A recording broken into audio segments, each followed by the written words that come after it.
झूलनी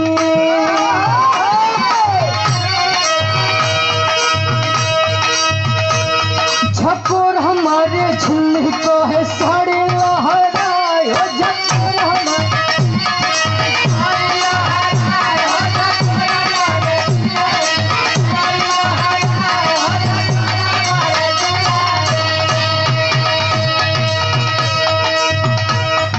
अरे रहन झकोर मारे झूलनी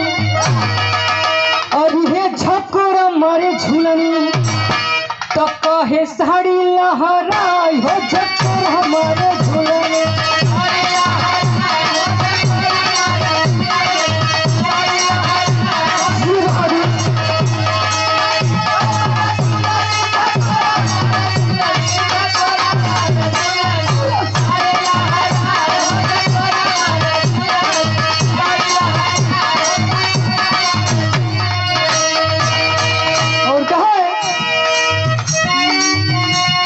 उठा के गोरी मरलू बैठा के गोरी मरलू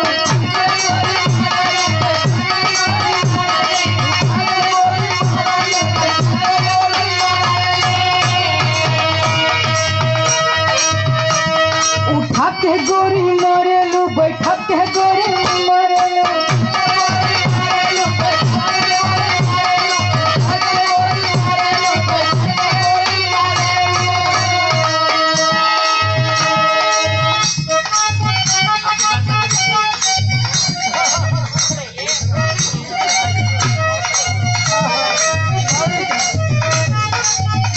देखिए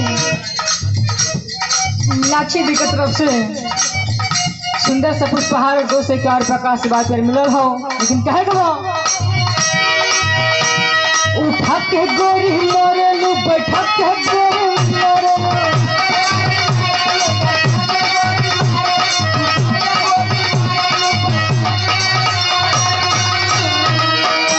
अरे मार धलू गोरी तू नजरिए से बान हो झकोर हमारे झूलनी साड़ी लहराए हो झकोर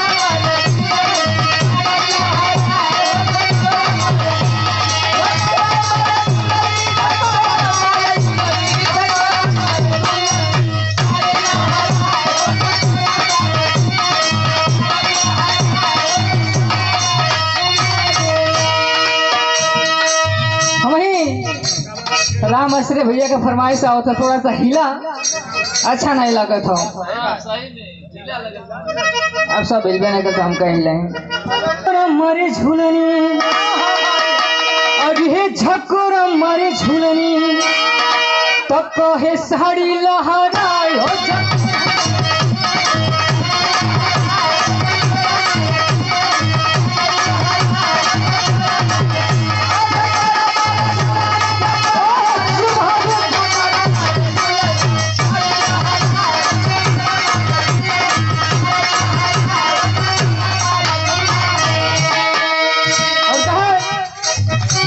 उठा के गोरी मरलू बैठा के गोरी